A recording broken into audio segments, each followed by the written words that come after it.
बांग्लादेश में इंकलाब मंच के नेता उस्मान हादी की मौत के बाद एक और बहुत बड़ी हिंसा हुई। दीपू दास की हत्या और उसके बाद एक और शख्स की हत्या होने के बाद एक भीड़ जो कार्यक्रम स्थल पर हमला करने पहुंच गई, फिर पत्थरबाजी और आगजनी शुरू हो गई। ऐसे में कार्यक्रम को कैंसिल करना पड़ गया। ये कॉन्सर्ट ढाका से 120 किलोमीटर दूरी पर होना था। रिपोर्ट कहती है ये कार्यक्रम एक स्थानीय स्कूल के प्रांगण में रात 9 बजे होना था। तभी उपद्रवियों का झुंड स्कूल में आता है, ईंट और पत्थर चलाने लगते हैं। स्टूडेंट्स ने हमलावरों को रोकने की कोशिश की, लेकिन इससे बवाल और बढ़ गया। अंत में इवेंट कैंसिल कर दिया गया। स्वनिर्वासन पर भारत में रहने वाली बांग्लादेशी लेखिका तस्लीमा नसरीन ने बांग्लादेश की घटनाओं की कड़ी निंदा करते हुए कहा है कि ऐसे में हालात बहुत ज्यादा खराब हो चुके हैं। तो आखिरकार बांग्लादेश में अब क्या हुआ और किस कॉन्सर्ट की बात कर रहे हैं? दरअसल बांग्लादेश में रॉक स्टार जेम्स के कॉन्सर्ट पर भीड़ का हमला हुआ।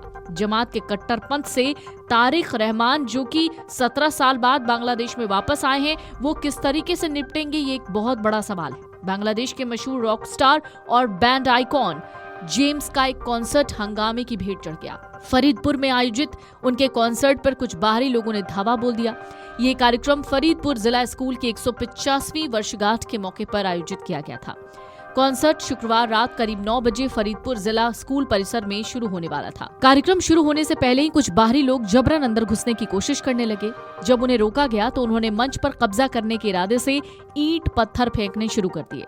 आयोजन समिति का कहना है कि हमलावरों की इस हरकत से मौके पर अफरा तफरी का माहौल दिखा। जिला स्कूल के छात्रों ने किसी तरह हालात संभालते हुए हमलावरों को पीछे करने की कोशिश की, लेकिन इस दौरान पत्थरबाजी में कम से कम 20 से 25 छात्र घायल हो गए। एक दूसरे अधिकारी राजिबुल हसन खान का कहना है ये समझ से परे है कि जेम्स के कॉन्सर्ट पर हमला क्यों हुआ और इसके पीछे कौन लोग थे।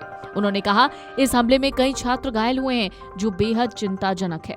सोशल मीडिया पर सामने आए वीडियो और पोस्ट में दावा किया जा रहा है कि इस्लामिक कट्टरपंथी भीड़ ने कॉन्सर्ट पर हमला किया क्योंकि वो बांग्लादेश में संगीत और सांस्कृतिक कार्यक्रमों के खिलाफ है। हालांकि प्रशासन या पुलिस की ओर से अभी तक हमलावरों की पहचान या मकसद को लेकर कोई आधिकारिक बयान सामने नहीं आया। दरअसल जेम्स के नाम से मशहूर फारूक महफूज अनम अब बांग्लादेश के सबसे बड़े रॉक स्टार्स में से एक हैं और वो बॉलीवुड फिल्मों के लिए भी गाना गा चुके हैं। उनका गाया एक गीत भीगी भीगी सी है रातें काफी फेमस हुआ। बताया जा रहा है हमले के दौरान जेम्स किसी तरह सुरक्षित निकलने में कामयाब रहे। इस हमले ने बांग्लादेश में जमात से जुड़े कट्टरपंथी तत्वों के बढ़ते प्रभाव को लेकर चिंता बढ़ा दी है। ऐसे वक्त में जब देश की राजनीति में बड़े बदलावों की चर्चा है और बीएनपी नेता तारिक रहमान को एक अहम राजनीतिक चेहरे के तौर पर देखा जा रहा है, ये सवाल और गंभीर हो गया है कि क्या भविष्य का नेतृत्व कट्टरपंथी ताकतों पर लगाम लगा पाएगा। फरीदपुर की घटना सिर्फ एक कॉन्सर्ट पर हमला नहीं बल्कि उस बड़ी चुनौती की झलक है जिससे बांग्लादेश जूझ रहा है।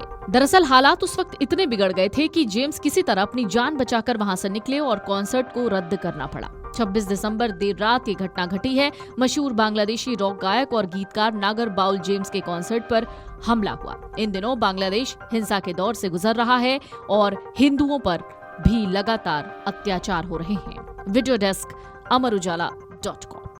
अगर आप ये वीडियो YouTube पर देख रहे हैं तो हमारे चैनल को सब्सक्राइब कर बेल आइकन दबाएं और Facebook पर देख रहे हैं तो हमारे पेज को लाइक करें।